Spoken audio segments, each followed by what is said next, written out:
This is GADO News.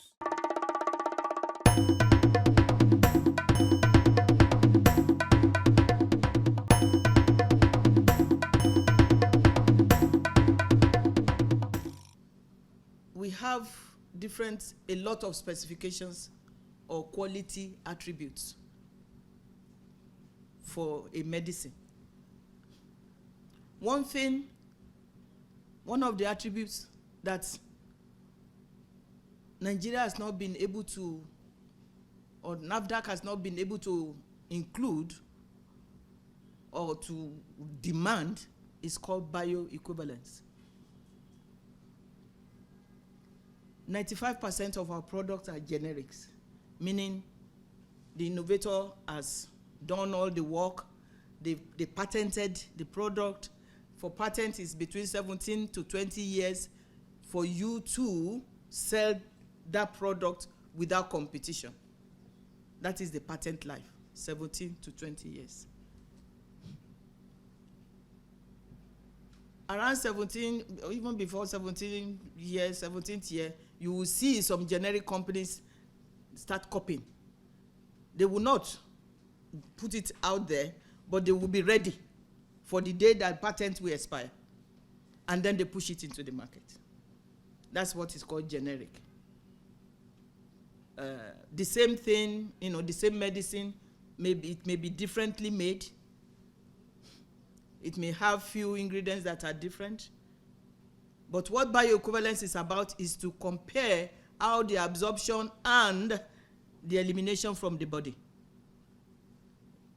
look like, whether they are comparable to the innovator.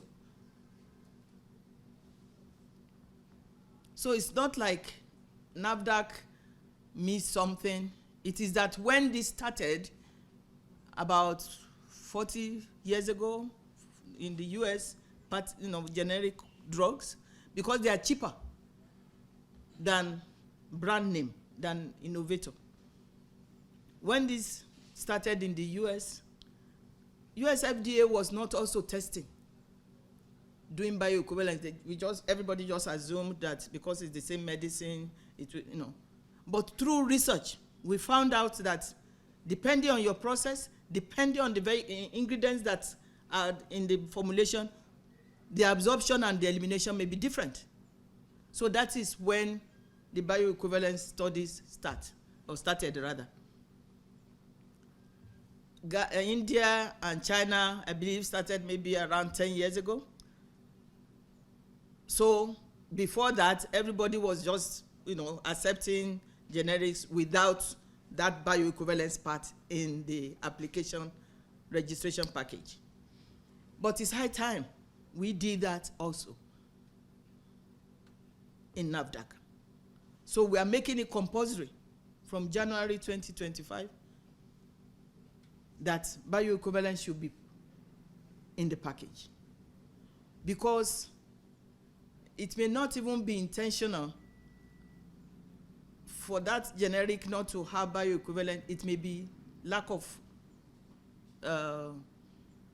understanding.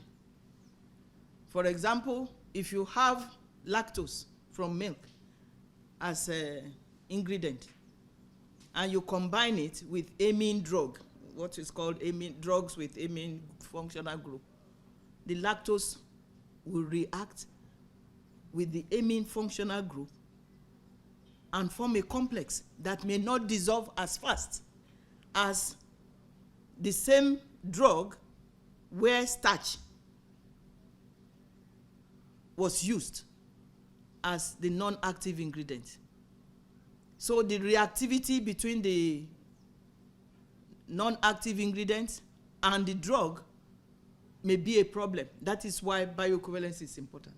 And if the drug is not released fast enough in the one with lactose, then the absorption distribution will not be the same. So that is what pre-qualification approval demands, that they should have bioequivalence data in the package. In West Africa, in Central Africa combined, we got a company, Swiffer, to be the first company to have a product that's WHO pre-qualified. West Africa and Central Africa combined. Only one company. And it's partly because of the strengthening of Nafdac. Because if Nafdac is not strengthened, the industry will not be strengthened. In the process, of course, the company put determination, will, money into their processes. But if the regulatory is weak, that money may go down the drain. Because we went there, inspected, corrected, they inspected again before WHO came. GADO News.